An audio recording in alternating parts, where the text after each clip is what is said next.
ហើយទៅគុំជឿថាព្រះអង្គរួចឡើងវិញ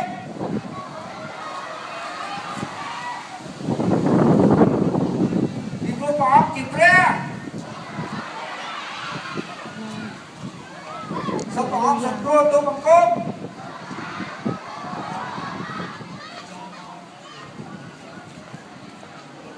ហើយឲ្យកូនទទួលជីវិតអកលជានិច្ច